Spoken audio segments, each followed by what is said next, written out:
네, 안녕하세요, 여러분. 보강부부님, 시작부터 일찍 오셨습니다. 지난 한 주간 잘 계셨습니까? 편안하셨지요? 네, 어느새 또 일주일이 지나서, 화요일 저녁, 불교 입문 1, 소유하고자 하는 자아를 위한 가르침, 읽고 보충하는 공부 시간입니다. 날이 이제 제법 더워지고 있습니다. 여러분, 건강 잘 챙기셔서, 몸과 마음이 늘 편안하시기 바라고요. 자, 오늘은 수업, 책의 진도에 따라서 업에 대한 이야기 가운데 업장소멸의 주제를 공부하는 시간인데요. 지난주 공부한 이야기 잠깐 돌아보자면, 과거에 일곱 부처님, 그러니까 윗과시 부처님으로부터 오리 스승, 서가모니 부처님까지죠. 이 일곱 분의 부처님 모두의, 이 일곱 분이 동일한 깨달음에 의해서 계보가 형성된 부처님들이다.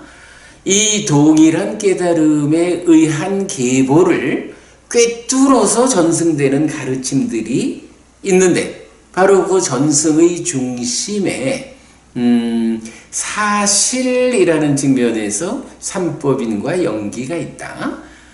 팔정도를 수단, 방법으로 바로 이 사실을 발견하고 깨닫는다. 그러면 그렇게 부처가 된 스승의 입장에서 대중들에게 어떠한 삶의 방법, 삶의 기준을 제시하느냐라고 할 때 칠불통계, 제악막작 중선봉행, 자정기심, 시제불교, 모든 악업을 짓지 말고 모든 선업을 받들어 행하라. 스스로 그 마음을 깨끗이 하면 이것이 모든 부처님들의 가르침이다 라고 하는, 그래서 괴로움의 과와 보 때문에 지옥으로 이끄는 힘을 가지는 10악업을 버리고 피하고, 행복의 과와 보를 만들기 때문에 하늘로 이끄는 힘이 되는 10선업을 적극 실천하는 것. 그 가운데 이러한 10악업과 10선업의 뿌리에서 원인으로, 조건으로 작용하는 심, 이 마음을 청정히 하라. 탐진취의 오염으로부터 벗어나라. 그것이 모든 부처님들의 가르침이다. 이렇게 말하는 거죠. 그래서 바로 사실로서의 삼법인과 연기, 그리고 수단, 방법이 되는 팔정도, 그리고 제자들의 삶을 이끄는 기준으로의 칠불통계, 이 네 가지가 바로 모든 부처님들의 가르침의 전승의 중심을 구성한다 라는 부분 보았고요. 그런 가운데에 바로 지금 막 말씀드린 거지만 10악업 10선업이 표면적으로 지어진다면 그러한 업의 뿌리에서 작용하는 원인 조건으로의 마음, 이렇게 업의 원인 조건에 대해서 부처님은 설명하고 있는데, 세상에 많은 외도의 스승들은 바로 이 업의 원인 조건에 대해서 사실과 다른 주장을 하게 되죠. 그래서 세상에 많은 스승이 있지만 그 스승들의 주장을 그대로 모아서 분류를 해보면 세 가지로 말할 수 있는데, 한 가지는 전생의 업이 지금 나의 삶에서 짓는 업의 원인이고 조건이다. 전생의 업이다 라고 주장하는 사람들. 그런가 하면 신의 창조, 신이 창조했기 때문에 창조자인 신의 의도가 그대로 지금 내 삶의 원인이고 조건이다. 이렇게 주장하는 사람들. 그런가 하면 아예 에이, 업에 무슨 원인 조건이 있어. 그런 거 없어. 그냥 행위하는 거지 뭐. 이런 세 가지로 압축이 된다라는 거 설명드렸죠. 그래서 삼종 외도라고 하는 아주 교리적 비중이 큰 그 주제가 지난주 공부를 했어요. 그래서 부처님은 그 세 가지의 외도가 다 부정되고 사실로서의 원인 조건이 무엇냐라고 하면 탐진치, 그리고 자의의 문제, 그리고 마음의 지향관계, 이렇게 5가지로 제시를 하죠. 그럴 때 보면 이 5가지가 사실은 이 마음을 구성하는 거, 마음의 성질이 되는 거로서의 탐진치, 그리고 이 마음이 구체적으로 행위하는 측면이죠. 심의 지향, 그리고 그것이 순환해서 인식에 와서 자의할 때 열이 자의하느냐 비열이 자의하느냐, 이러한 결국은 마음이라는 것을 중심으로 설명하는 업의 원인 조건, 이 부분을 이제 부처님 알려주시지요. 그래서 지난주 수업에 우리 이제 마지막으로 불교의 중심은 뭐니 해도 업이다 라고 해서 업의 개념 1번, 업의 개념 2번, 이렇게 2개의 그림까지를 소개해 드렸지요. 사실 우리가 지금 이 책의 제2부 행위, 업의 개괄의 부분을 통해서 업과 관련한 정말 개괄적으로 아주 다양한 관점을 보고 있는데, 정말이지 불교의 중심은 업이다 라는 부분을 다시 할 수 있었죠. 네, 이렇게 그 불교의 중심이 되는 것으로의 그 업에 연장된 주제로 이제 오늘은 우리가 업장소멸이라는 주제를 공부하려고 합니다. 업장소멸, 업장을 소멸하자. 업장이라는 것이 나를 힘들게 한다면 그 업장을 소멸함으로써 이 힘든 삶, 아픈 삶의 문제를 좀 해결해보자. 이런 이야기가 되겠죠. 그래서 업장 소멸, 업장을 소멸하자 하는 것이 불교 신자들에게 굉장히 중요한 주제가 되어 있지요. 그럴 때 업장이라는 것은 무엇일까? 라고 하면 그냥 쉽게 보지요. 업이라는 것이 이렇게 불교의 중심이다, 내 삶의 중심이 바로 업이다, 행위다 라고 한다면 내가 이 행위, 즉 업을 짓는 과정에서 어떤 것이 결과로 생겨나가지고 그것이 지금 나의 삶의 장애로 작용하느냐, 이전에 내가 지은 어떤 업의 결과들이 지금 내가 살아가는 데에 장애로 작용하느냐, 그렇게 말하면 업장이라고 말을 하겠죠. 그런데 바로 그렇게 지난 과정에 지은 업 때문에 생겨나는 장애, 이 장애를 어떻게 소멸할 것이냐, 달리 말하면 과거에 묶여있는 삶에서 어떻게 벗어날 것이냐, 어떻게 과거의 그 영향력으로부터 벗어나서 지금 자유롭게 살 것인가, 이런 측면이 업장소멸, 이렇게 말할 수 있겠습니다. 지금 책에서는 이 업장소멸을 4페이지에 걸쳐서 제가 서술하고 있는데요. 중요한 주제이기도 하고요. 좀 기왕이면 잘 정리된 상태를 한번 보는 것이 좋겠다 싶어서 우선은 책을 4페이지 모두를 먼저 한번 읽어보고 그리고 제가 부가되는 설명을 드리도록 하겠습니다.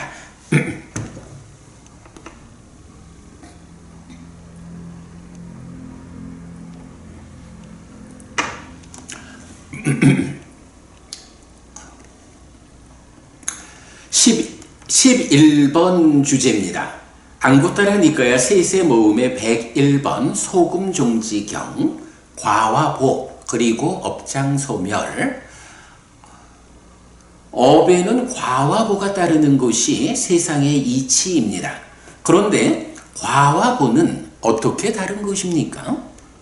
소금종지경은 비구들이요, 어떤 사람이 이렇게 말할 것이다. 이 사람이 업을 지은 만큼 그만큼 그것을 경험한다 라고. 비구들이요, 이런 존재에게는 범행의 삶이 없고 바르게 괴로움을 끝내기 위한 기회가 알려지지 않는다. 비구들이요, 다시 어떤 사람이 이렇게 말할 것이다. 이 사람이 경험되어야 하는 업을 지은 만큼 그만큼 그 보를 경험한다 라고. 비구들이요, 이런 존재에게는 범행의 삶이 있고 바르게 괴로움을 끝내기 위한 기회가 알려진다 라고 말합니다. 그리고 이어서 여기 비구들이여 사소하게 지은 악업도 어떤 사람에게는 곧바로 지옥으로 이끈다. 그러나 비구들이여 여기 그만큼 사소하게 지은 악업이 어떤 사람에게는 지금 여기에서 경험되어질 것이다. 아주 조금도 보이지 않는데 어찌 많겠는가? 라고 말합니다. 여기서 업을 지은 만큼 경험한다라는 것은 업에서 생기는 과를 직접 경험한다는 것이고, 경험되어야 하는 업을 지은 만큼 그 보를 경험한다라는 것은 업에서 생긴 과가 직접 독립적으로 경험되지 않고 경험되는 시점의 다른 조건들과 함께 어우러져서 경험된다는 의미입니다. 그런데 업을 지은 만큼 경험한다라는 것은 사실이 아니어서 이런 사람에게는 범행의 삶이 없고 바르게 괴로움을 끝내기 위한 기회가 알려지지 않는 것입니다. 그리고 경험되어야 하는 업을 지은 만큼 그 보를 경험한다 라는 것은 사실이기 때문에 이런 사람에게는 범행의 삶이 있고 바르게 괴로움을 끝내기 위한 기회가 알려지는 것입니다. 특히 이런 사실에 입각할 때 과는 다른 조건들의 영향으로 더 크게 경험될 수도 있고 더 작게 경험될 수도 있다는 것을 알 수 있습니다.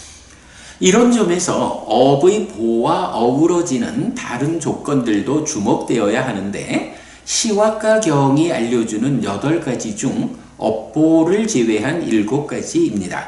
그래서 몸을 잘 관리하는 것과 기후의 변화, 환경에 적절히 대응하는 것, 고르지 못한 주의 집중, 치우침, 몰두, 중독, 그래서 마음 상태의 해소, 갑작스러움, 의외의 변수에 대한 선제적 대비 등을 말할 수 있습니다.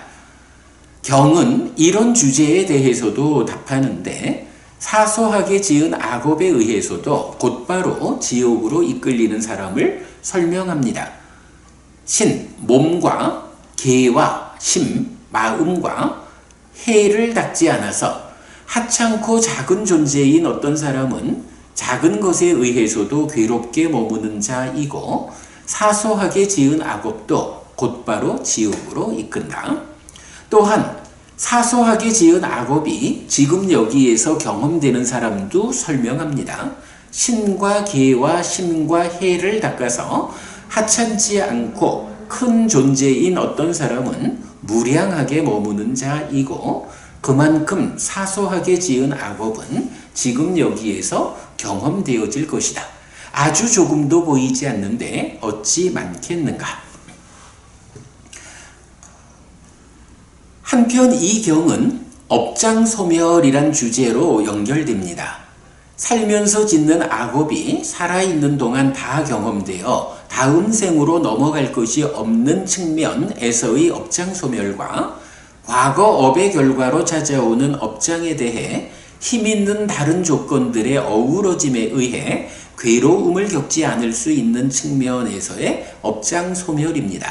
특히 이의 경우는 지난 삶의 결과로 찾아오는 업보를 무력화시킨다는 점에서 더욱 주목해야 하는데, 신과 계와 심과 해를 닦아서 자신을 하찮지 않고 큰 존재로 만들어가는 방법입니다.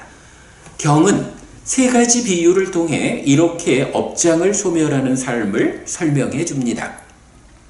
비유 1. 비구들이여, 예를 들면 어떤 사람이 물이 조금밖에 없는 그릇에 소금 종지를 넣을 것이다. 비구들이여, 이를 어떻게 생각하는가? 그 적은 물과 그 소금 종지의 소금은 마실 수 없을 것인가? 그렇습니다, 대덕이시여.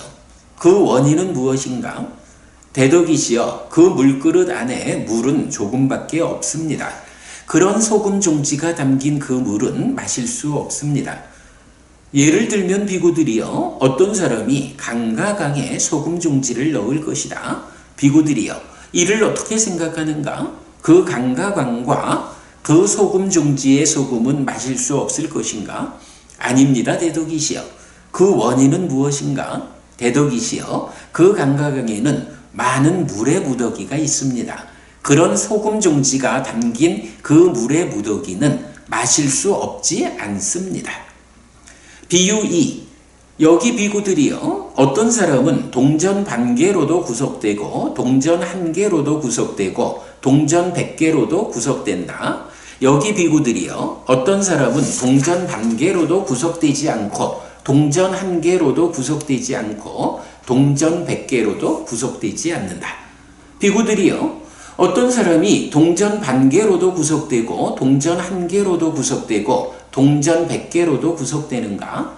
여기 비구들이여, 어떤 사람은 불황자고 가난하고 재물이 적다. 비구들이여, 이런 사람이 동전 1개로도 구속되고 동전 1개로도 구속되고 동전 100개로도 구속된다. 비구들이여, 어떤 사람이 동전 1개로도 구속되지 않고 동전 1개로도 구속되지 않고 동전 100개로도 구속되지 않는가? 여기 비구들이여, 어떤 사람은 호화롭고 큰 부자이고 재물이 많다. 비구들이여, 이런 사람이 동전 1개로도 구속되지 않고 동전 1개로도 구속되지 않고 동전 100개로도 구속되지 않는다. 비유 3. 예를 들면 비구들이여, 양고기 장사나 양을 잡는 사람은 양을 훔친 자들 가운데 어떤 자는 죽이거나 묶거나 태우거나 하고 싶은 대로 할 수가 있지만, 양을 훔친 자들 가운데 어떤 자는 죽이거나 묶거나 태우거나 하고 싶은 대로 할 수 없다. 비구들이여, 어떤 사람을 양고기 장사나 양을 잡는 사람은 양을 훔친 자들 가운데 죽이거나 묶거나 태우거나 하고 싶은 대로 할 수 있는가? 비구들이여, 여기 어떤 사람은 불황자고 가난하고 재물이 적다.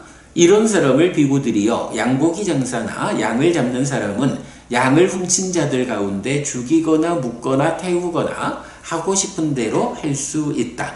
비구들이여, 어떤 사람을 양고기 장사나 양을 잡는 사람은 양을 훔친 자들 가운데 죽이거나 묶거나 태우거나 하고 싶은 대로 할 수 없는가?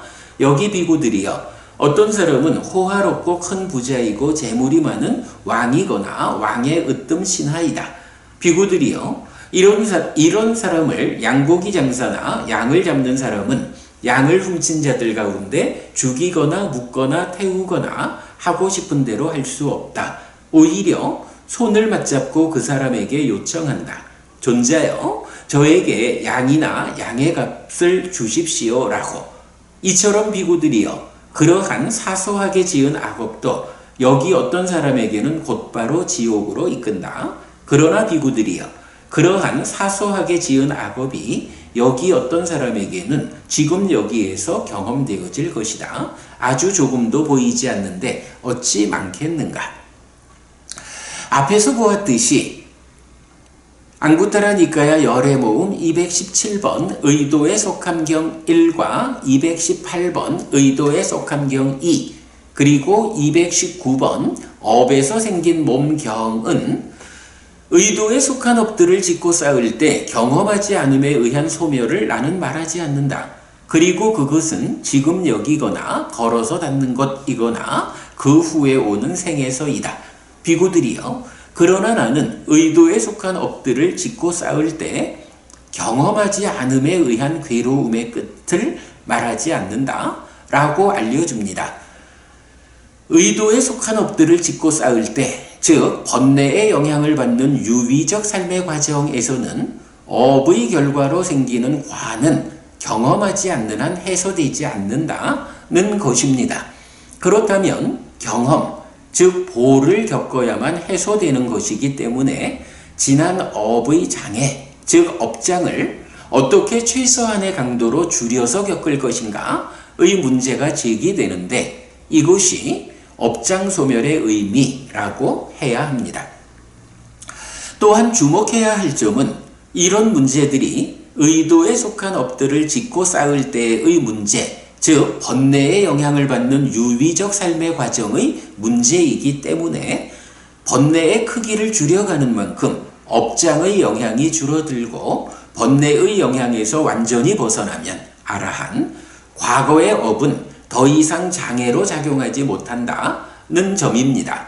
이것이 완전한 업장 소멸이고 그 과정이 불교 신자에게는 신행이고 수행입니다.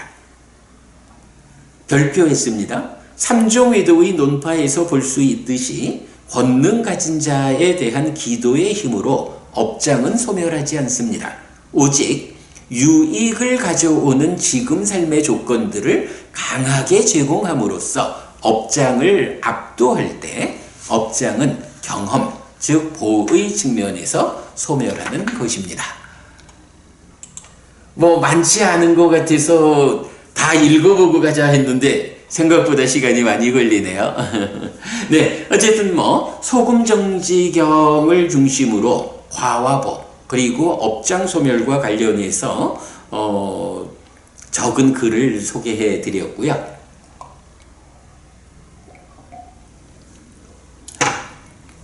자, 이제 책을 다시 앞에서부터 보겠습니다. 228쪽입니다.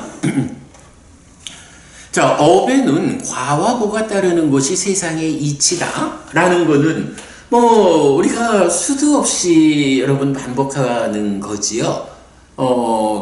부처님 가르침은 토대가 있죠.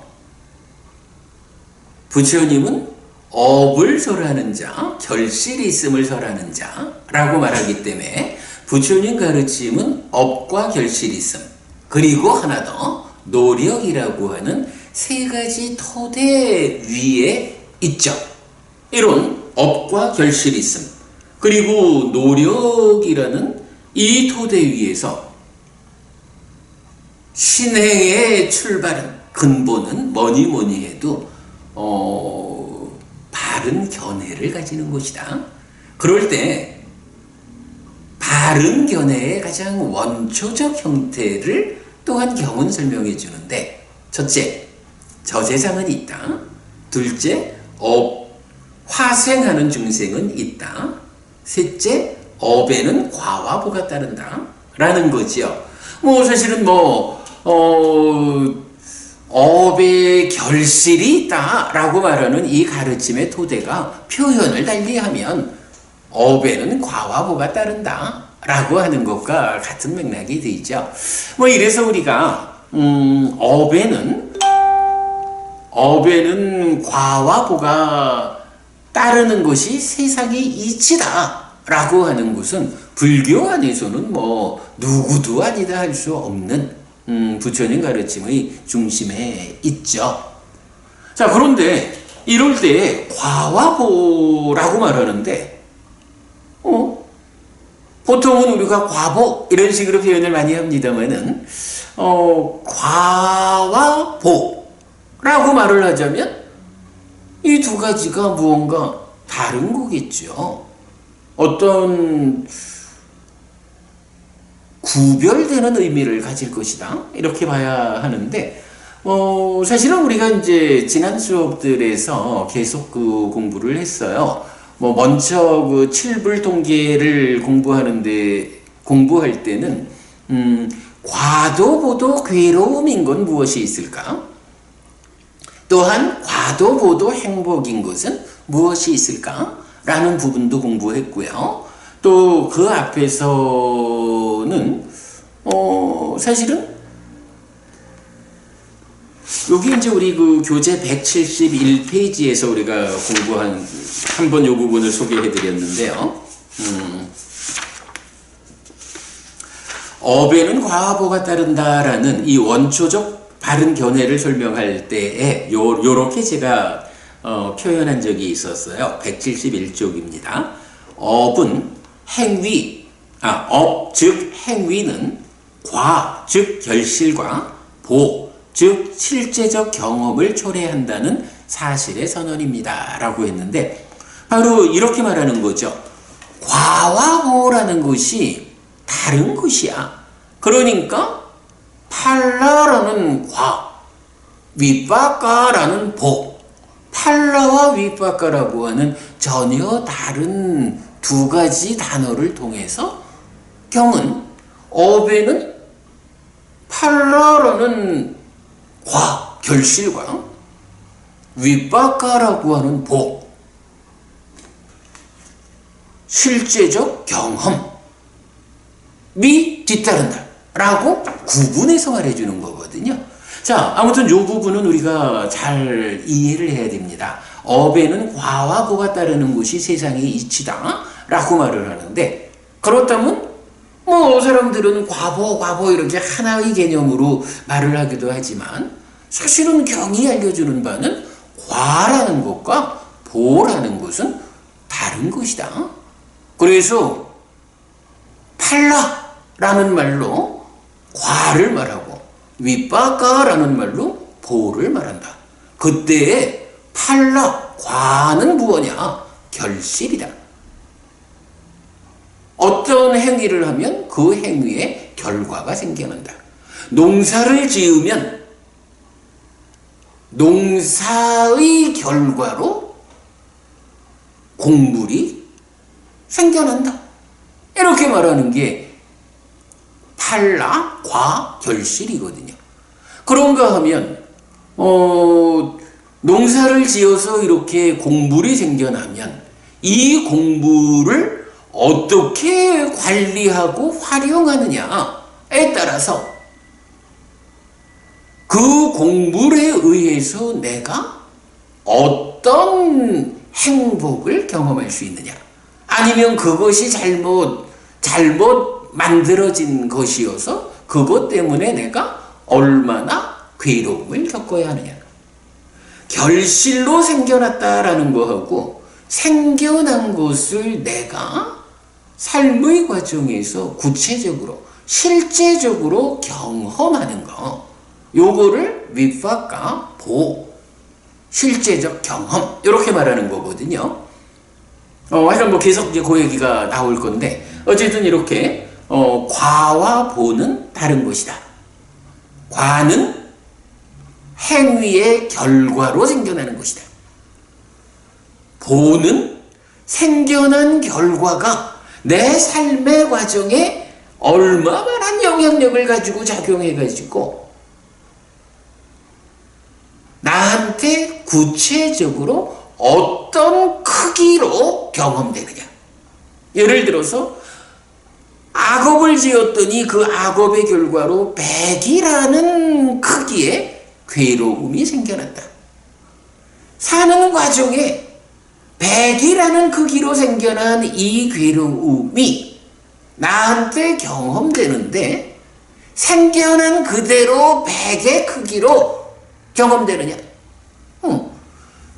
100짜리 괴로움이 만들어졌기 때문에 나는 만들어진 그대로 100의 크기로 그 아픔을 겪어야 하는 것이냐? 하면 부처님 말씀은 그러지 않다. 이 생겨난 100의 크기가 어떤 조건들과 엮여가지고 경험되느냐에 따라서 10으로 경험될 수도 있고 100으로 경험될 수도 있고 1000으로 경험될 수도 있다. 여러분 굉장히 다르죠. 예를 들어서 1년 전에 내가 어떤 일을 잘못했어요. 잘못한 일이 있어요. 그래서 그 잘못한 일 때문에 말하자면 100의 크기로 겪어야 하는 괴로움이 생겨나 있어요. 그런데 어떤 상황의 연결 때문에 1년이 지난 지금 내가 1년 전에 생겨난 100이라는 크기의 그 괴로움을 겪어야 하는데 지금 그러니까 그 100의 크기가 찾아와서 겪어야 하는 지금 나는 생기기는 100으로 생겨난 게 찾아오지만 지금 다른 조건들, 그러니까 지금 나의 삶을 구성하는 다른 조건들하고 어떻게 엮이느냐에 따라서 100 그대로 겪을 수도 있지만 이 괴로움을 줄여가지고 10으로 겪을 수도 있고 자칫 잘못하면 100짜리 괴로움이 찾아오는데 그거를 1000으로 뻥튀기 해가지고 겪을 수도 있다. 이렇게 말하면 생겨났다라는 거하고 실제적으로 경험한다라는 거하고는 다르죠. 화와 보의 의미예요.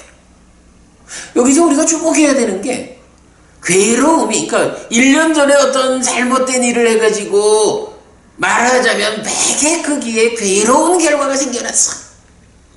그런데 이 100의 크기를 1년이 지난 지금 어떤 조건들의 연결관계 때문에 이게 찾아왔어. 그런데 지금 나의 삶을 구성하는 다양한 조건들이 어떻게 구성되어 있느냐?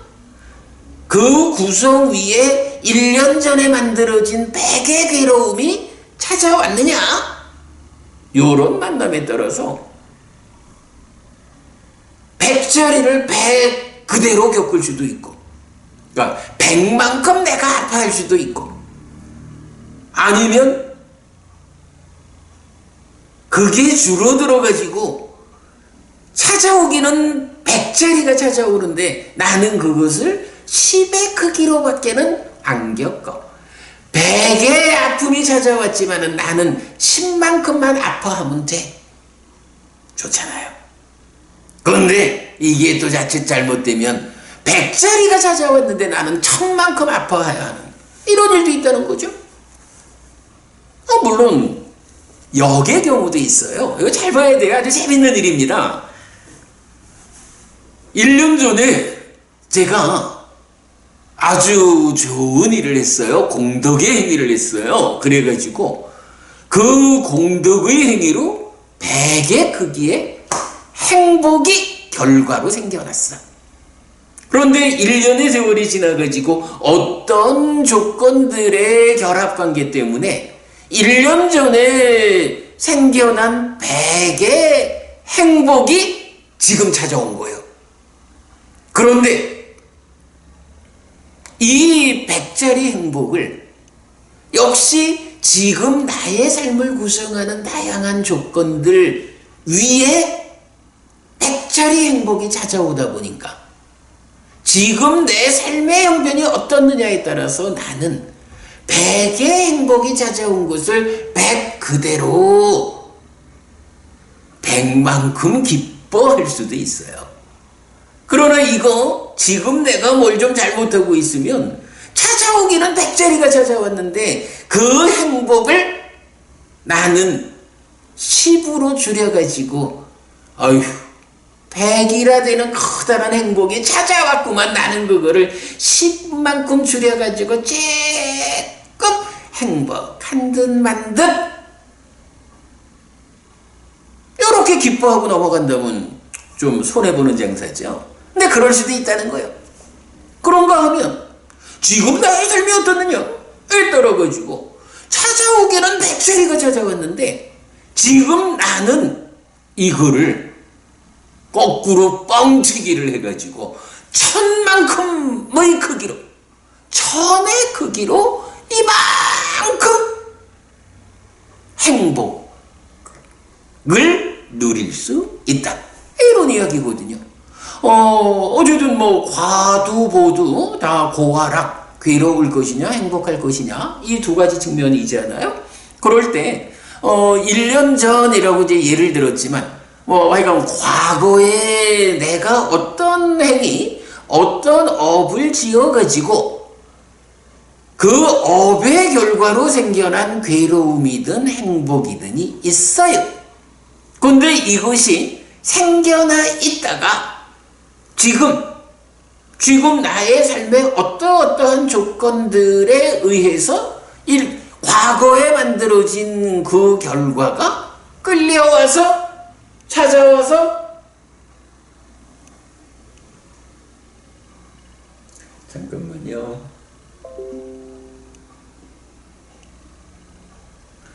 유튜브에 조금 문제가 있었는데 다시 연결됐죠. 네네. 유튜브에 좀 문제가 있었네요. 하여간 그게 찾아와가지고 지금 찾아온 그대로 경험되는 게 아니라 더 작게 경험할 수도 있고 더 크게 경험할 수도 있고 이렇게 된다는 거죠. 여기서 이제 우리가 공부를 하는 이유 이래 봐야 됩니다.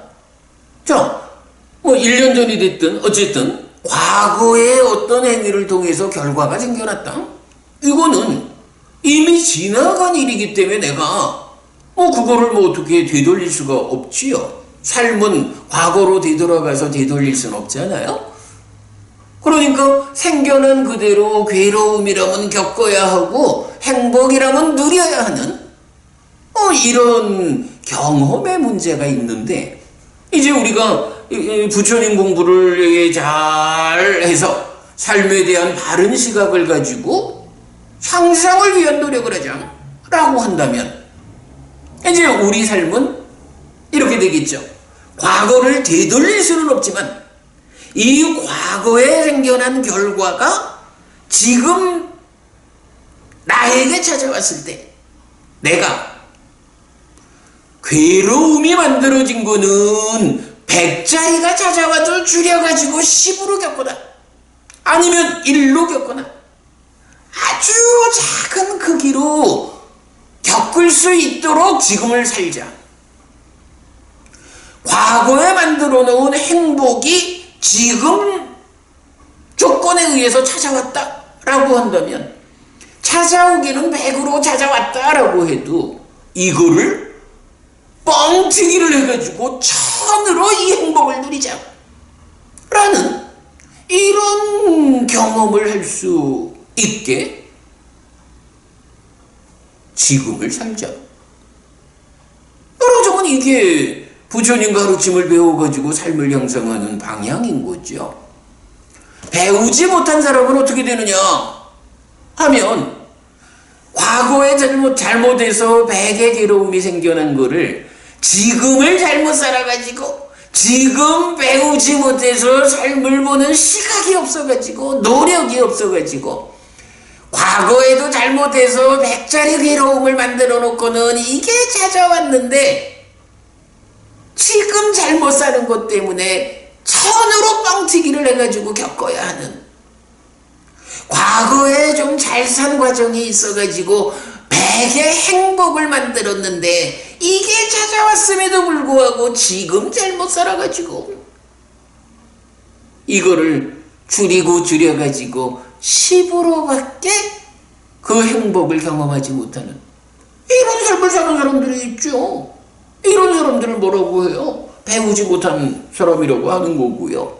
부처님은 가르침을 잘 배워가지고 실천하는 이런 잘 배운 성스러운 제자들, 우리가 지향하는 이런 삶에서는 어쨌든 과거에 잘못해서 만들어진 거는 줄여서 겪고 과거에 잘해서 만들어진 행복은 뻥튀기 해가지고 아주 크게 누리고 이게 불교 신자의 삶인 거죠.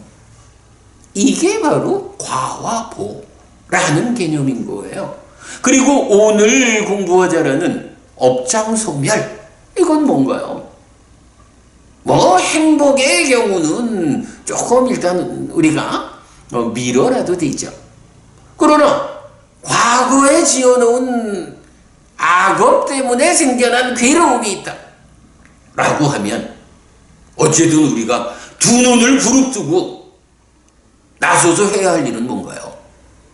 과거에 생겨난, 과거에 만들어진 이 괴로움이 지금 나를 찾아온다면 나는 어떻게 이 괴로움을 10분의 1로 100분의 1로 줄여서 겪을 것인가? 과거에 만들어 놓은 행복이 지금 나의 삶에 찾아온다면 나는 어떻게 이 행복을 200, 300, 500, 1000으로 뻥튀기를 해가지고 누릴 것인가? 두 눈을 부릅뜨고 우리가 거기에 관점을 두는, 그 중에 괴로움의 문제에 대해서 그 괴로움이 찾아왔을 때 10분의 1로 100분의 1로 이렇게 줄여가지고 오기는 왔는데 아이고 모기가 물었나? 하고 그것 때문에 심각하게 아파하지 않을 수 있으면 그게 뭔가요? 그게 바로 업장소멸이죠. 이거 뭐 아무개 도사 아무개 보살 찾아가가지고 빌고 빌어가지고 업장 좀 소멸해달라고, 돈 놓고 업장 소멸해달라고, 이런 방법으로 소멸되는 업장은 없다라는 거 분명히 알아야죠. 오늘 우리가 공부하는 이 소금중지경을 중심으로 그 업장 소멸을 공부하는 중심 주제가 바로 요겁니다. 과와 보는 다른 것이다. 과라는 거, 결과라는 거, 결실이라는 거, 이거는 행위가 있으면 행위에 의해서 결과가 생겨나는 거예요. 그러나 생겨난 그대로 100이 생겨나면 100만큼 겪어야 된다 라는 것이 우리 삶에 적용되는 이치가 아니다. 내가 지금 어떤 삶을 살아내느냐에 따라서 줄여서 겪을 수도 있고 더 키워서 겪을 수도 있다. 어떻게 이 괴로움을 줄여서 겪을 것이냐? 왔다 간 줄도 잘 모를 만큼 그것 때문에 내가 타격받지 않을 것이냐, 아파하지 않을 것이냐, 이것이 업장소멸이다. 네, 요 개념입니다.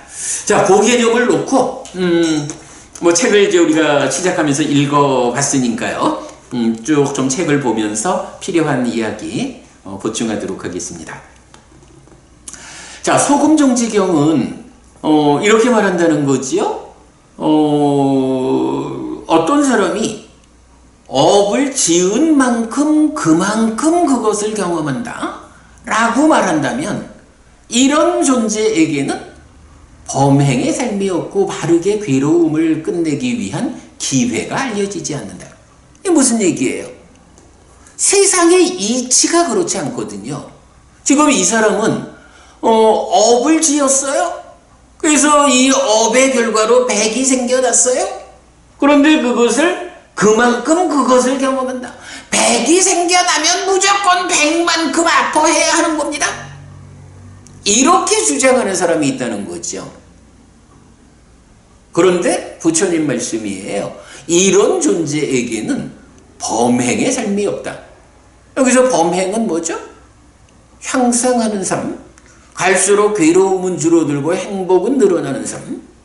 그래서 궁극에 가면 깨달아서 윤회에서 벗어나는 이러한 향상하는 삶의 과정을 범행 이렇게 말하잖아요. 그런데 이렇게 우리 삶을 구체적으로 향상하자, 끝내 깨닫자 라고 하려면 삶에 대해서 있는 그대로 바르게 보아야 하거든요. 바르게 볼 수 있어야 보이는 그대로에 대해서 최적의 적절한 대응을 함으로써 성과를 내는 건데, 지금 이 사람은 어때요? 과와 보라고 하는 이런 세상의 이치를 모르고 그냥 과가 생기면 생겨난 그대를 겪어야 하는 거예요. 백이 생겨나면 백만큼 아파해야 하는 거예요. 이렇게 주장하는 사람은 삶을 사실 그대로 보아내지 못한다는 거죠. 그러니까 이런 사람에게는 향상하는 삶이 없다. 그래서 바르게 괴로움을 끝내기 위한 기회가 알려지지 않는다. 네, 이렇게 말하는 거죠. 그런가 하면 이어서 또 이렇게 말하는 사람이 있다는 거죠. 이 사람이 경험되어야 하는 업을 지은 만큼 그만큼 그 보를 경험한다. 이런 존재에게는 범행의 삶이 있고 바르게 괴로움을 끝내기 위한 기회가 알려진다. 이건 뭔가요? 업을 지으면 그 업의 결과가 생겨나지만 생겨난 그 결과가 지금 나의 삶에 하나의 조건으로 점령해가지고 다른 조건들과 어울려가지고 나는 그 결과를 줄여서 겪을 수도 있고 키워서 겪을 수도 있다. 요거 보라고 한다. 그래서 경험되어야 하는 업을 지은 만큼 그 보를 경험한다라고 말하는 이런 사람은 이게 내 삶에 적용되는 이치를 바르게 보는 거예요. 이렇게 바르게 삶을 볼 수 있어야, 이치를 볼 수 있어야 이 사람이 나는 갈수록 괴로움은 줄어들고 행복은 늘어나는 삶을 살아야겠다. 삶을 향상해야겠다. 범행의 삶을 실천해야겠다. 라고 말할 때 그게 가능하다. 그래서 그런 사람에게 바르게 괴로움을 끝내기 위한 기회가 알려진다. 이렇게 말씀하시는 거예요. 여러분, 지금 요 대목이 과와 보, 과는 무엇고 보는 무엇다라고 하는 이 주제에 대해서 우리가 정확히 모르면 부처님이 이렇게 알려주시는 말씀의 의미를 파악할 수가 없죠. 과와 보, 그 의미를 이렇게 구분해서 보아내는 것은 아는 것은 정말 중요합니다. 그러니까 우리가 업에 대한 이야기, 불교의 중심이 업이다, 결국 내 삶이라는 게 업이다 라고 말하는 이런 입장에서 이 업에 의해서 생겨나는 결과와 그 결과가 내 삶에 어떤 영향을 미치는 것일까? 나는 그 결과를 얼마만큼의 크기로 경험해야 하는 것일까? 라는 과와 보의 구별된 의미.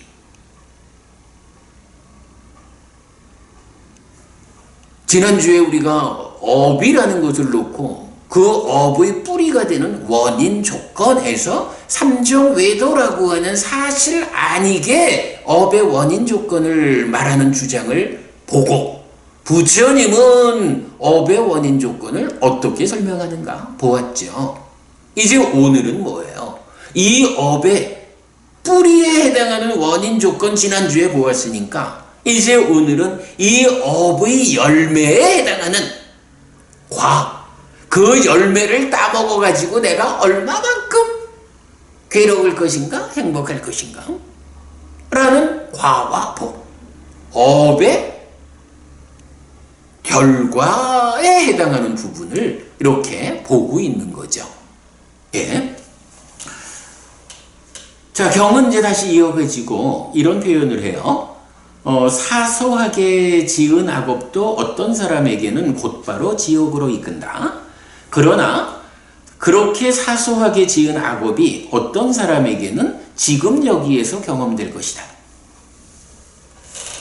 기본적으로 이제 악업이라고 하는 게 뭐 늘 말씀드립니다만은 악업이라는 게 뭐냐 하면 과도보도 괴로움이어서 지옥으로 이끄는 힘을 갖는다. 그래서 우리가 버리고 피해야 된다 라고 말하잖아요.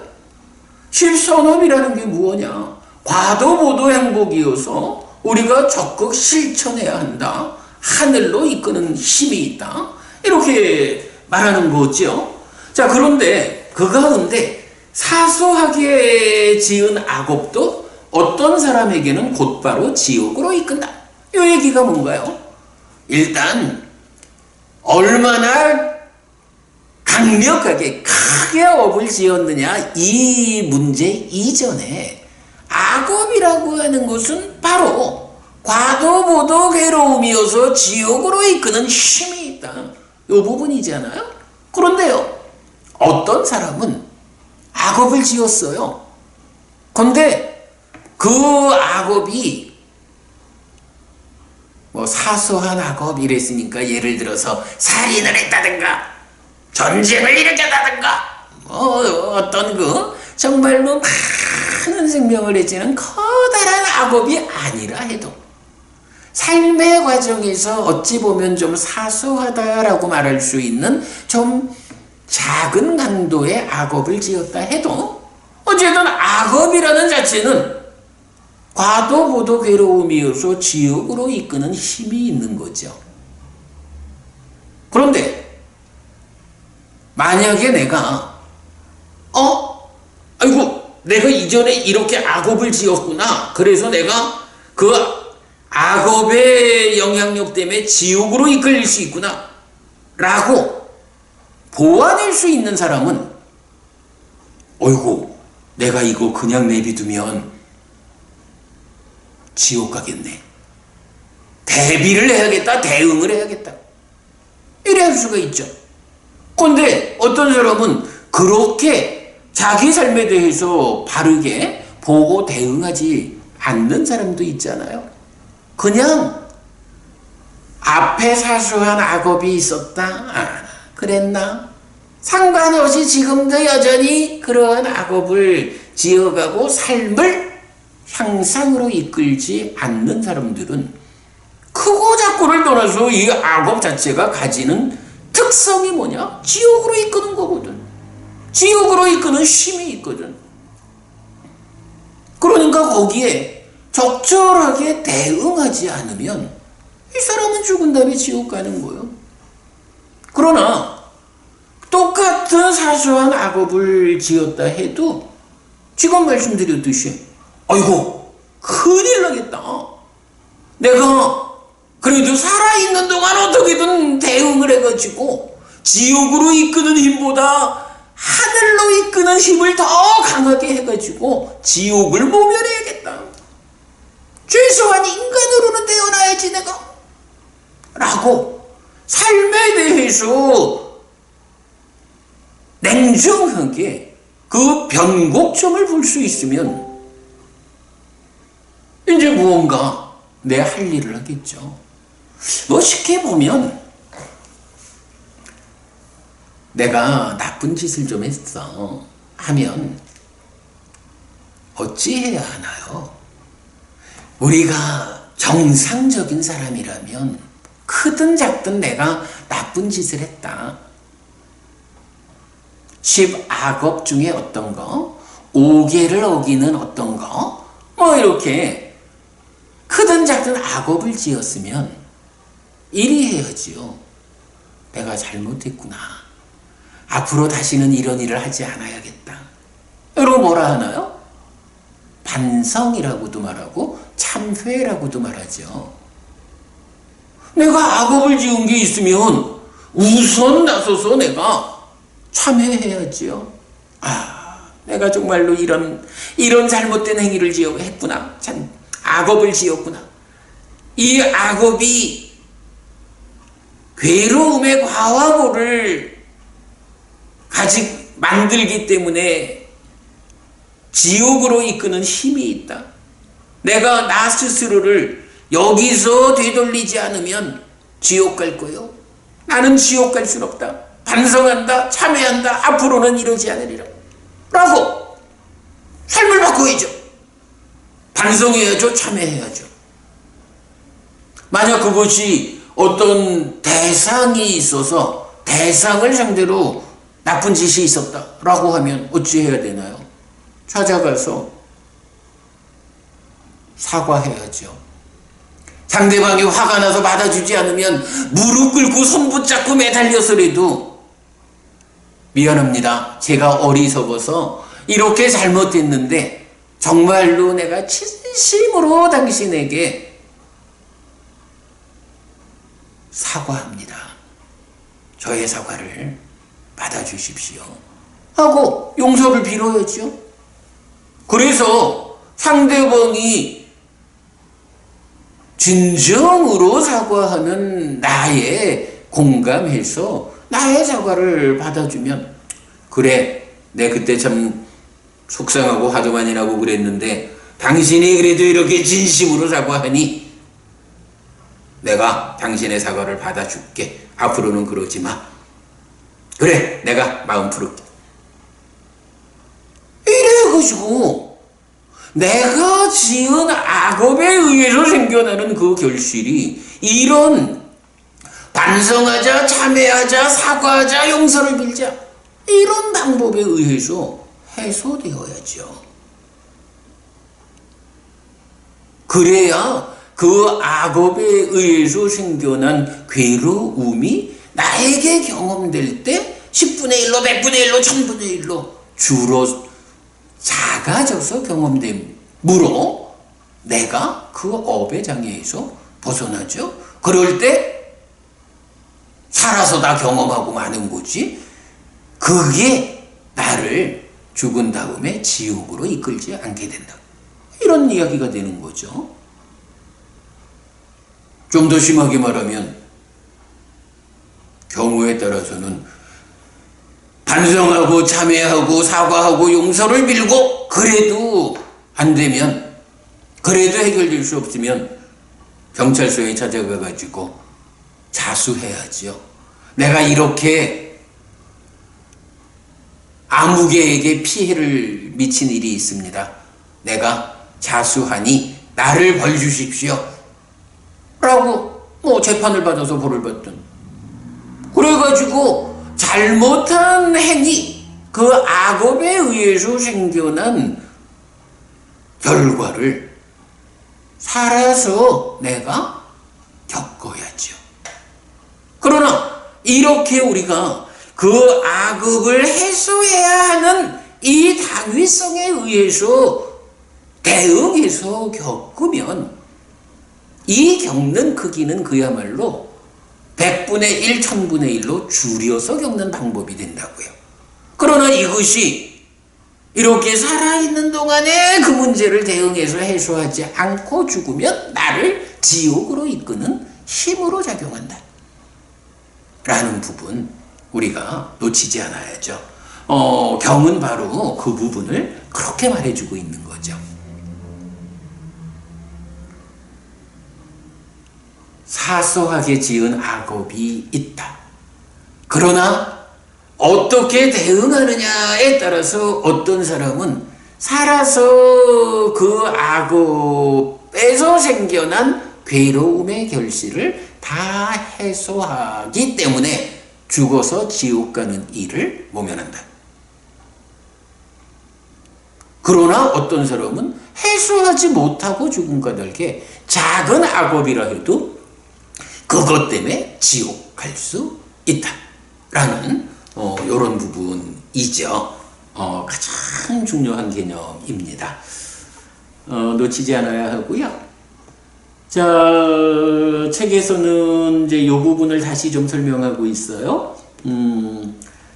업을 지은 만큼 경험한다라는 것은 업에서 생기는 과를 직접 경험한다는 것이고, 경험되어야 하는 업을 지은 만큼 그 보를 경험한다라는 것은 업에서 생긴 과가 직접 독립적으로 경험되지 않고 경험되는 시점에 다른 조건들과 함께 어우러져서 경험된다는 의미다 라는 거고요. 한 달랑 밑에 보면 이런 점에서 업의 보와 어우러지는 다른 조건들도 주목되어야 하는데 라면서 시와가 경 이야기를 하고 있어요. 제가 사실은 여러분 이 업보와 관련한 주제에서는 시와가 경 이야기를 참 자주 하죠. 어떤 사람이 부처님한테 와서 우리가 행복하든 괴롭든 이 모든 것이 다 전생에 지은 업에 의해서 결정되는 겁니다. 당신은 어떻게 생각합니까? 이렇게 질문을 했을 때 부처님은 이렇게 답을 하죠. 세상에 누구나 다 보아서 알 수 있는 내가 괴로울 것인지 행복할 것인지를 결정하는데 참여하는 조건들이 있다. 이 몸의 상태가 어떠느냐? 라고 해서 몸의 상태를 네 가지로 말하죠. 그런가 하면 기후의 변화라고 해서 내 삶을 둘러싸고 있는 환경적인 요인도 괴로울 것인지 행복할 것인지에 참여하는 중요한 조건이다.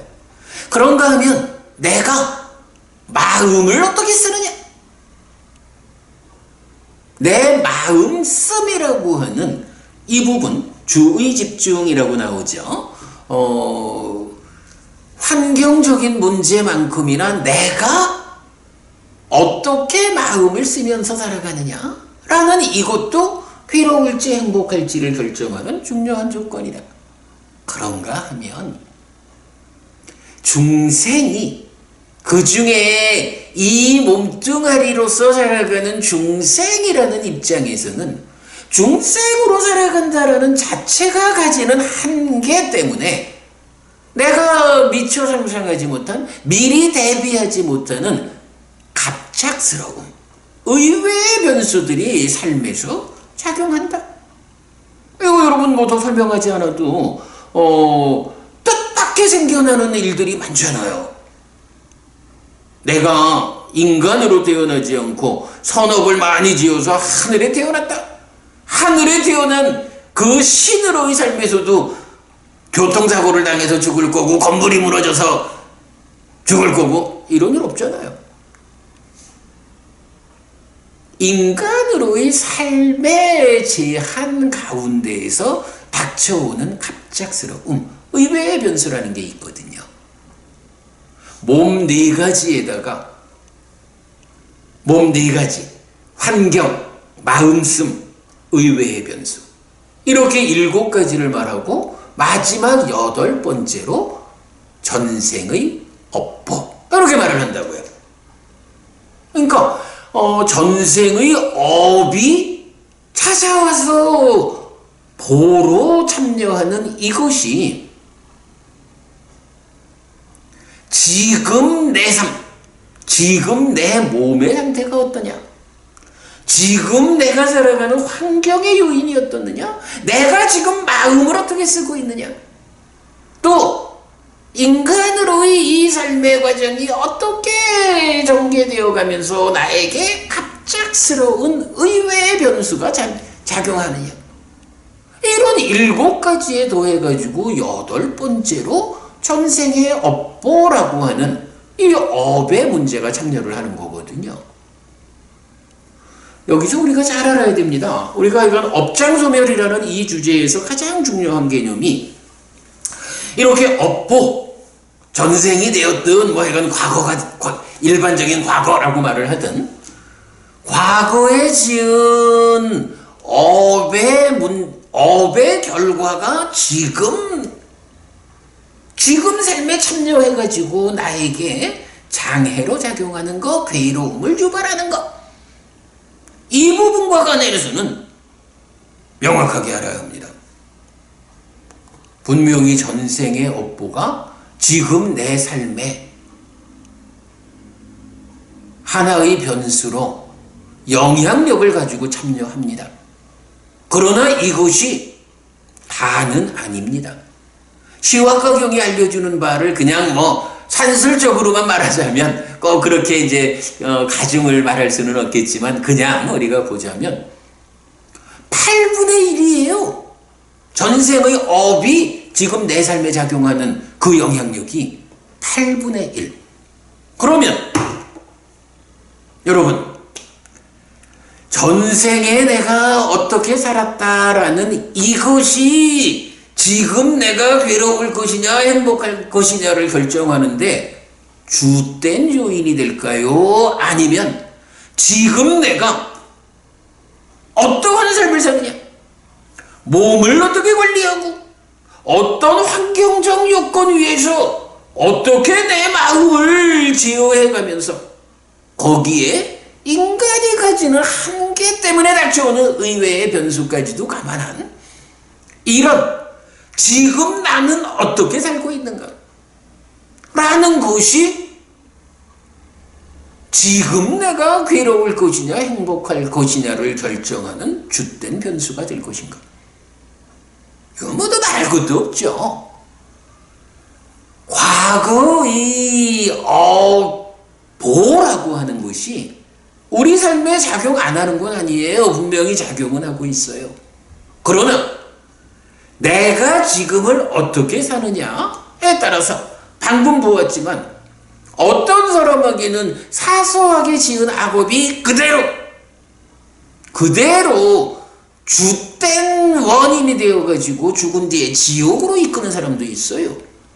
그러나 어떤 사람은 지금 어떠한 삶을 살아내느냐에 따라가지고 사는 과정에 다 해소해버리고 죽은 다음에는 하늘로 가는 이런 사람이 있는 거예요.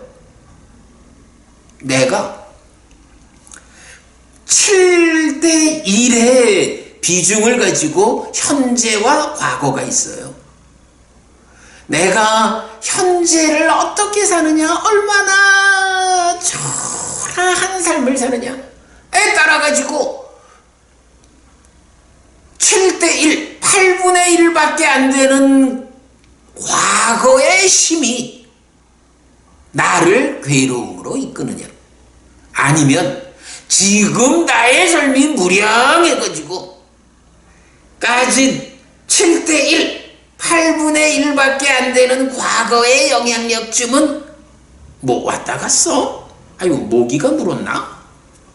하는 정도로 그냥 100분의 1, 1000분의 1로 줄여서 겪기는 겪었는데 뭐 왔다 가는지도 모르게 이렇게 겪어낼 것이냐, 어떤 삶을 살 것이냐, 이게 불교적 관점이죠.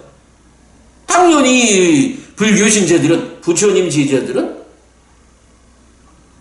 과거의 영향력은 최소화되고 현재를 무량하게 살아내는, 갈수록 괴로움은 줄어들고 행복은 늘어나는 이런 형성하는 삶, 범행의 실천, 이러한 삶을 살아냄으로써 과거의 영향력을 최소화시키는 것, 이걸 뭐라고 불러요? 업장소멸, 이렇게 부르는 거죠.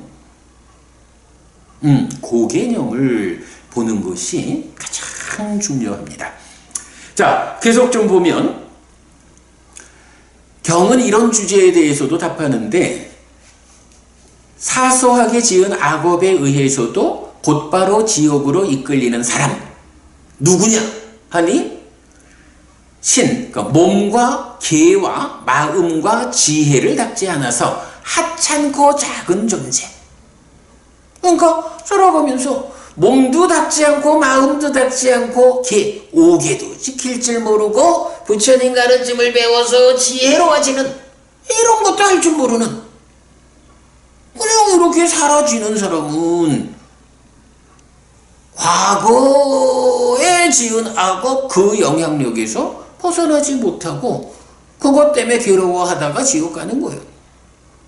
그러나 몸과 계와 마음과 지혜를 닦아서 하찮지 않고 큰 존재인 어떤 사람은 무량하게 머무는데, 그만큼 사소하게 지은 악업은 지금 여기에서 경험될 것이다. 아주 조금도 보이지 않는데 어찌 많겠는가 라고 해서 이렇게 과거에 좀 지금 지어놓은 악업이 있다 해도 지금 나의 삶이 이렇게 훌륭하면 과거의 영향력 때문에 내 삶이 장애를 겪지 않는다. 그런 가운데 나는 갈수록 향상하다가 죽은 다음에는 하늘에 태어난다. 수행자 같으면 그 끝에 깨달아 윤회에서 벗어난다. 이렇게 말해주는 거죠. 여기서 사실 이제 몸을 닦는다, 마음을 닦는다 이런 표현이 있는데 이게 조금 좀 어려운 주제기는 해요. 그런데 이제 이런 그 몸을 닦고 마음을 닦고 하는 부분이 경에 많이 안 나오는데 특히 이제 맞지마니까야 36번 사자야 큰경에서는 이 표현이 좀 직접 나와요.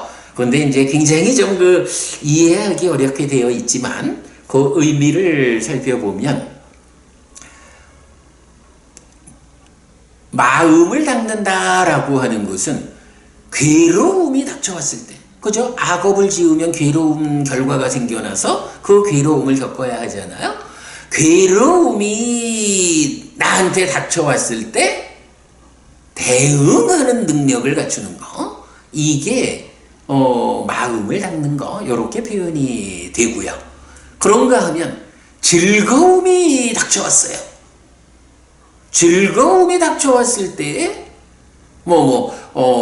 과거에 만들어 놓은 업에 의한 즐거움이 올 수도 있고 지금 이 순간의 삶에서 즐거움이 만들어질 수도 있죠.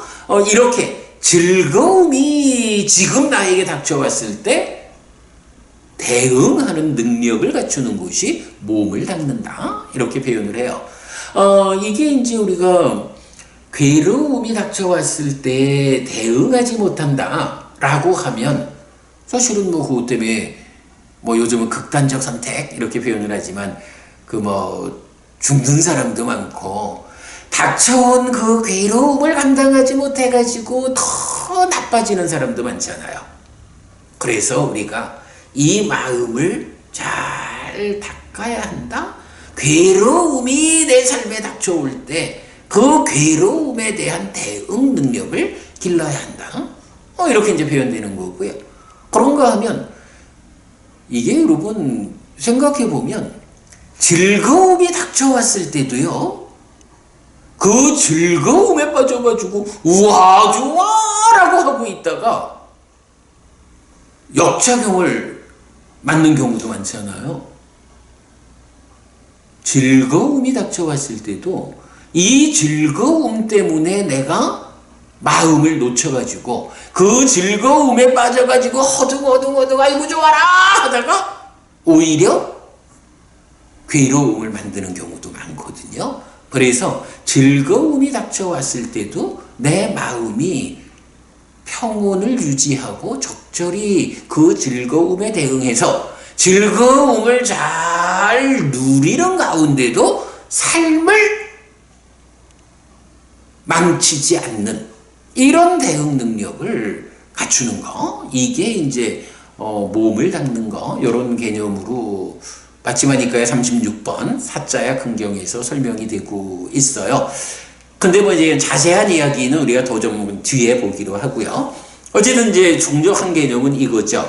어떤 사람은 작은 것에도 대응하지 못해가지고 지옥 가기도 하고, 어떤 사람은 똑같은 작은 것이 닥쳐와도 대응을 잘해가지고 지옥 가지 않는, 이 얘기는 웬만큼 대응을 잘해도 아주 커다란 악업이 있었다 하면 대응이 힘들어서 지옥 간다, 이런 부분도 좀 같겠죠. 어쨌든 우리가 늘 삶을 조심해야 하는 거고요. 자, 그럴 때 하여간 이렇게 몸과 계와 마음과 지혜를 닦지 못한 사람은 하찮고 작은 존재다. 그러나 이 네 가지를 닦은 사람이 하찮지 않고 큰 존재다. 그래서 무량하게 머무는 사람이다 라고 말하고 있죠. 이렇게 이제 우리가 업장소멸을 말할 수 있는데, 여기서 이제 다음 단락에서는 제가 업장소멸을 두 가지 측면에서 보자라고 정리를 해봤어요. 이런 내용이죠. 한편 이 경은 업장소멸이란 주제로 연결됩니다. 1. 살면서 짓는 악업이 살아있는 동안 다 경험되어 다음 생으로 넘어갈 것이 없는 측면에서의 업장소멸. 이건 뭔가요? 업장이라는 게 이게 전생에 지은 악업 때문에 생겨나는 괴로움이 지금 나의 삶에 작용하는 거잖아요.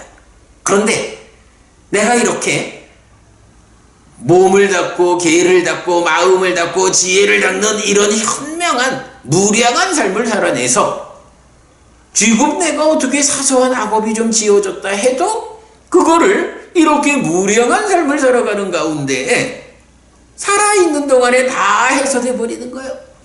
아까 요 표현했죠? 반성 참회하자, 사과하자, 용서를 빌자, 벌을 받자. 무량한 측면으로 보자면 오히려 더 큰 것으로 되돌려주는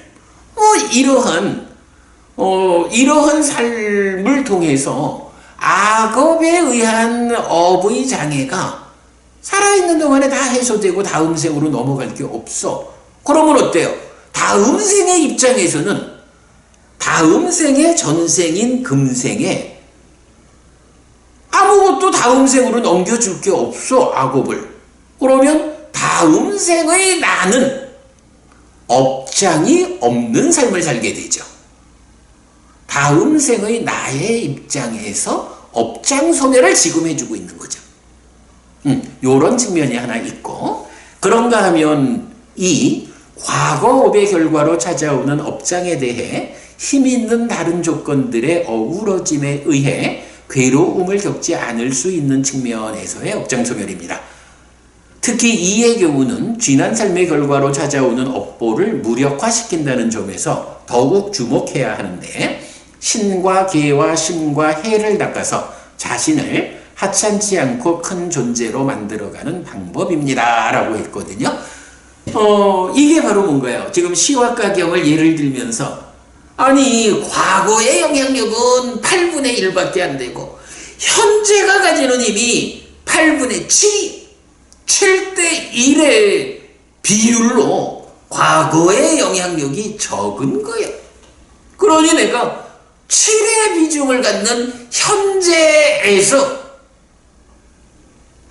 몸과 계와 마음과 지혜를 닦는 이런 무량한 삶을 지금 살아냄으로써 과거에 지은 그 악업이 업보라는 이름으로 8분의 1의 비율로 참여할 때 내가 너보다 7배나 힘이 세거든, 까불지 마 라고 찾아온 업보 때문에 겪어야 하는 괴로움의 크기를 100분의 1, 1000분의 1 줄여가는 거잖아요. 1번처럼 지금 무량한 삶을 삶으로써 다음 생으로 하나도 악업의 보를, 업장을 넘겨주지 않는 이런 업장소멸이 있는가 하면 어찌 보면 그거는 미래의 나를 위한 업장소멸이라면 사실은 더 급한 건 뭐예요? 지금을 살고 있는 지금 내가 업장에서부터 자유로워져야 되잖아요. 그러려면 어떻게 해요? 전생에 지어서 해소되지 않고 넘어와가지고 지금 삶에 작용하는 전생의 업보의 영향력을 최소화하는 삶. 7의 비율을 가지는 현재를 무량하게, 몸을 닫고 계를 닫고 마음을 닫고 지혜를 닫는 이런 무량한 삶을 통해서 현재를 무량하게 힘있게 함으로써 과거의 영향력까지 8분의 1밖에 안 되는 거 내가 8분의 7이거든 이러면서 그 전생의 업보의 영향력을 최소화하는 거. 그래서 과거의 영향력에서 벗어나서 지금을 자유롭게 살아내는 거. 이게 뭔가요? 이게 바로 지금 살아가는 나를 위해서 적용하는 업장소멸인 거죠. 물론 우리가 이렇게 과거의 영향력에서 지금 나를 자유롭게 만드는 이런 업장소멸이 그대로 지금 무량한 나의 삶이 되기 때문에 당연히 이런 삶에 이어오는 다음 생으로 넘겨줄 게 안 생기죠.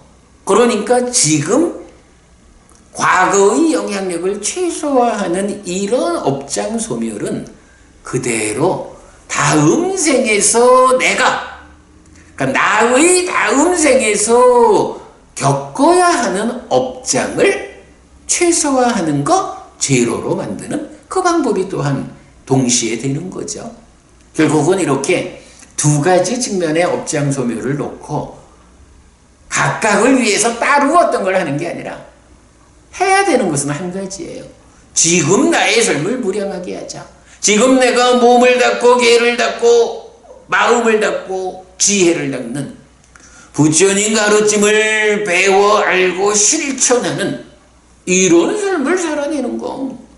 그거 하나면 이렇게 전생의 업보를 지금 겪어야 하는 그 문제도 해소되고 지금 삶의 결과가 다음 생에서 내가 겪어야 하는 그것도 없애주는 두 가지 역할을 동시에 한다. 이게 불교적인 업장소멸의 의미죠. 업장소멸 이렇게 하는 겁니다, 여러분. 자, 이제 가장 중요한 이야기를 이제 다 드렸고, 보면 이제 거기서 그 소금종지경에서 세 가지 비유가 나타나요. 그래서 이제 비유 1번은 지금 말한 이제 그 7대1의 이 개념이에요. 악업이라는 게 생겨났지만 지금 무량하게 살면 요 비유를 소금 종지에 소금이 들었는데 그 소금 종지에 소금을 요 컵의 작은 물에다가 타면 아이고 차가워라 이래서 못 먹는다고. 그러나 소금 종지에 소금을 저 낙동강에다가 던져 넣으면 낙동강 물이 다른 오염 때문에 문제가 있긴 하겠지만 이 소금 때문에 차가워서 못 먹진 않잖아요. 요런 업장소멸. 그게 이제 경의 제목에 해당하는 비유 1번이고요. 비유 2번에서는 동전 반개나 한 개나 100개로도 구속되는 사람이 있는가 하면 구속되지 않는 사람이 있다 라고 해서 내가 가진 게 없으면 작은 잘못에 의해서도 구속되는 거예요. 내가 가진 게 많으면 웬만큼 잘못을 저질러도 그것을 내가 가진 것으로서 대응해가지고 구속되지 않는. 사실 글쎄 이거를 이제 좀 부정적인 측면에서 말하자면 무전유죄, 유전무죄 이렇게도 이제 말할 수 있겠지만 그보다는 우리 사회가 내가 잘 삶을 살아내서 충분히 부유한 삶을 살게 되면 살다가 어떤 실수에 의해 가지고 죄가 있어도 그것을 가진 게 있으니까 그 죄에 해당하는 만큼의 벌금을 내는 이런 일을 통해 가지고 그거를 감당하고 갈 수가 있다고요? 그러나 내가 가진 게 없으면 벌금을 낼 형편이 못 되면 어떻게 해요? 아주 작은 것 가지고도 구속이 되는 이게 사회 현상이죠. 이거 무전유죄, 유전무죄 이렇게 볼 게 아니라 우리 사회의 현상이 내가 어떤 삶을 살았느냐.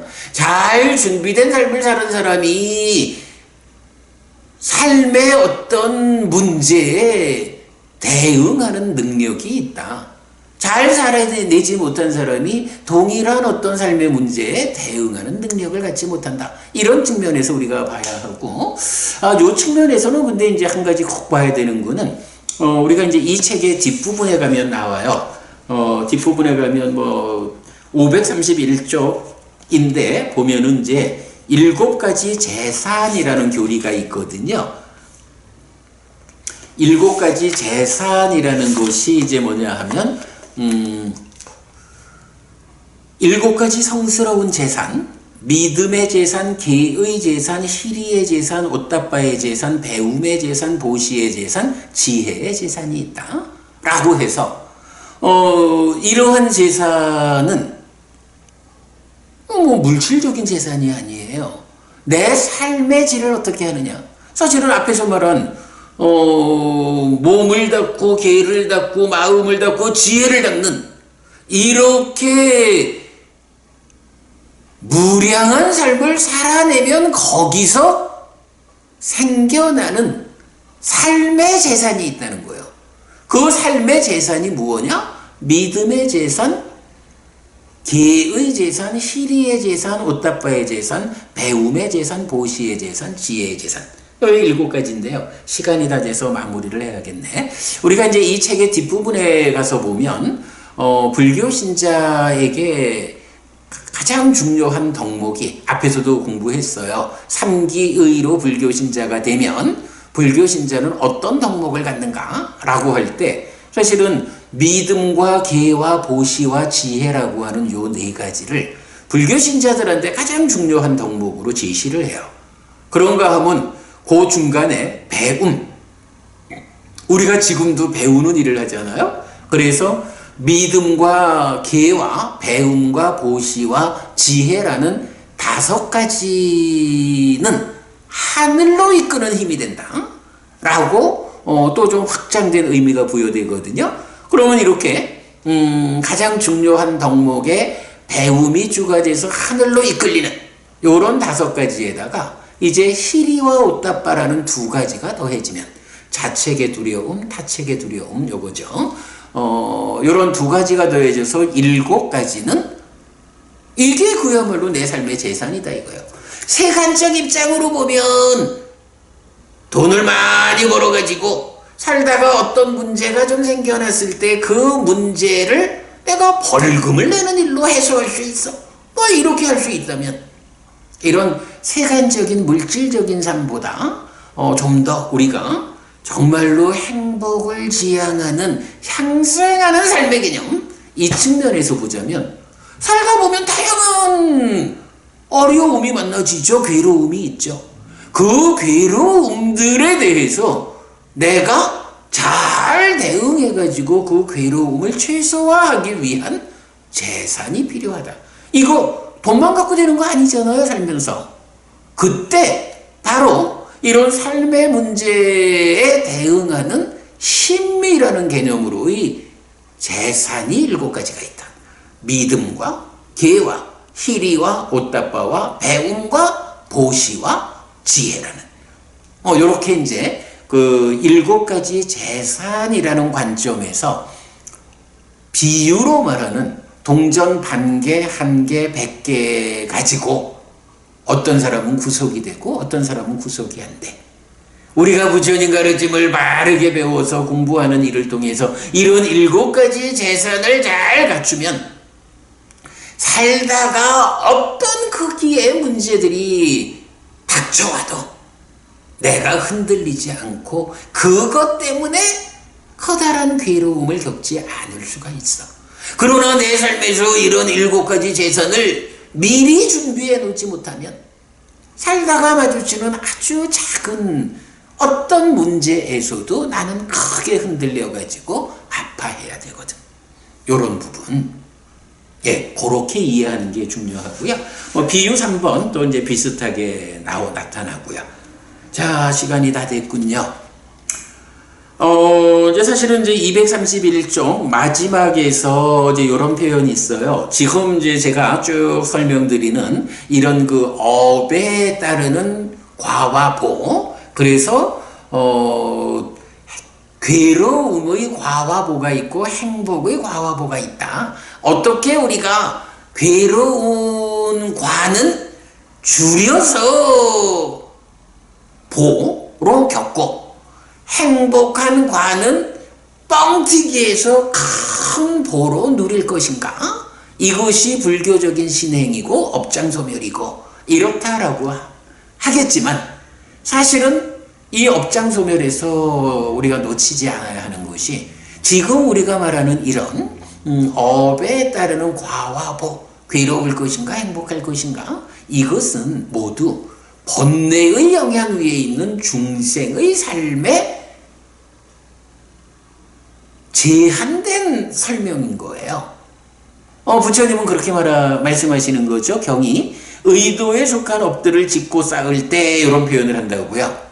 의도에 속한 업들을 짓고 쌓을 때라는 요 말이 의미가 뭐냐 하면 번뇌의 영향 위에 있는 중생의 유위적인 삶에서 이때는 업에 의해서 과가 생겨나면 그 과를 경험하지 않는 한 해소되지 않는다, 이렇게 말하는 거거든요. 그런데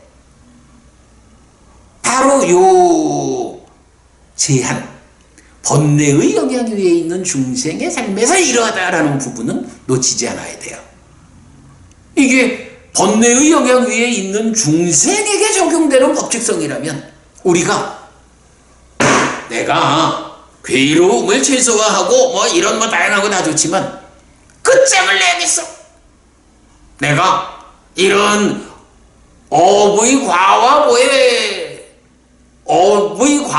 보의 이치가 적용되는 중생의 영역, 내가 이걸 떠나버리겠어. 업장소멸을 완벽하게 하고 말겠어.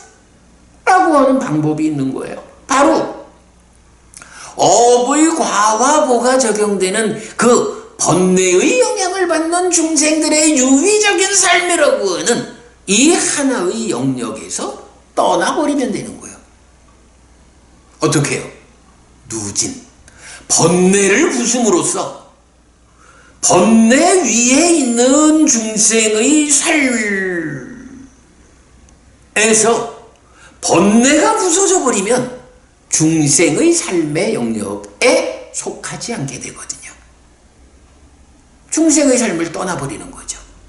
이렇게 번뇌를 부숨으로써 중생의 삶에서 떠나는 것을 뭐라고 하느냐? 해탈이라고 말하거든요. 이렇게 해탈하면 깨닫는 거죠. 이렇게 번뇌를 부쉈다라고 하면 누진명, 누진통 이래서 이렇게 번뇌의 부서짐이 완성된 분을 어떻게 불러요? 아라한, 이렇게 부르잖아요. 이 아라한은 이제 더 이상 번뇌 때문에 무명과 가래로 연결되어 가지고 몸이 무너져 죽으면 다시 몸으로 가야 하는 이런 중생의 삶에서 벗어났기 때문에 아라한은 몸이 무너져 죽은 뒤에 몸으로 가지 않는다. 다시 태어나지 않게 된다. 그래서 업과 보라는 업의 과와 보, 업장소멸 이래 적용되는 중생의 영역에 돌아오지 않는다. 이것이 완전한 업장소멸, 업장소멸의 완성이죠. 약간 이제 여러 이야기를 했습니다만 이제 마무리해서 드리는 말씀은요. 이러한 그 업에는 과와 보가 따른다라고 하는 이 법칙성의 영역은 번뇌 위에 있는 중생의 영역이다. 업장소멸의 완성. 부처님을 뒤따라 삶을 완성하자라고 하는 그 삶의 완성 자리는 번뇌를 완전히 부수는 일. 요거 어떤 방법으로 하나요? 사념처로 시작해서 사마타 위파사나로 완성되는 8정도. 이 수행법에 의해서 번뇌를 부숨으로써 중생의 영역을 떠나는 해탈에서 열반을 실현했다 라고 말하는 이것이 아라한 되는 것이고 깨닫는 것이고 윤회에서 벗어나는 그러한 완성인 것이죠. 이것이 업장소멸의 본질적인 완성이다, 이렇게 말할 수 있겠죠. 네, 제가 이제 마지막에서 그 얘기했어요. 삼종외도의 논파에서 볼 수 있듯이 권능 가진 자, 창조주 하나님, 이런 권능 가진 자에 대한 기도의 힘으로 업장은 소멸하지 않습니다. 오직 유익을 가져오는 지금 삶의 조건들을 강하게 제공함으로써 업장을 압도할 때 업장은 경험, 즉 보의 측면에서 소멸하는 것입니다. 라고 마무리 지었는데, 네, 여러분, 이것이 불교적인 부처님 가르침 위에서 접근하는 업장 소멸의 의미다. 우리가 충분히 삶의 과정에서 부처님 가르침을 배워 알고 실천하는 일, 그래서 몸을 닦고 개를 닦고 마음을 닦고 지혜를 닦는 이런 무량한 힘을 통해서 7가지 재산을 확보하는 이런 삶의 과정을 통해서 우리가 실현할 수 있는 업장소멸이다 라는 말씀까지 드렸습니다. 네, 업장소멸에 대한 이야기 오늘 공부 이렇게 마무리하고요. 이제 다음 주부터는 한 2주 걸릴 것 같아요. 업에 대한 마지막 주제, 제사에 대한 이야기 이어가도록 하겠습니다. 네, 90분, 아이고, 7분을 초과했구나. 긴 시간 함께 공부해 주신 여러분, 고맙습니다. 감사드리고요. 오늘 공부 아주 중요합니다. 여러분, 삶이 더 행복해지기 위한 자량으로 오늘 공부가 쓰일 수 있기를 바라고요. 오늘 공부 이렇게 마무리하겠습니다. 고맙습니다.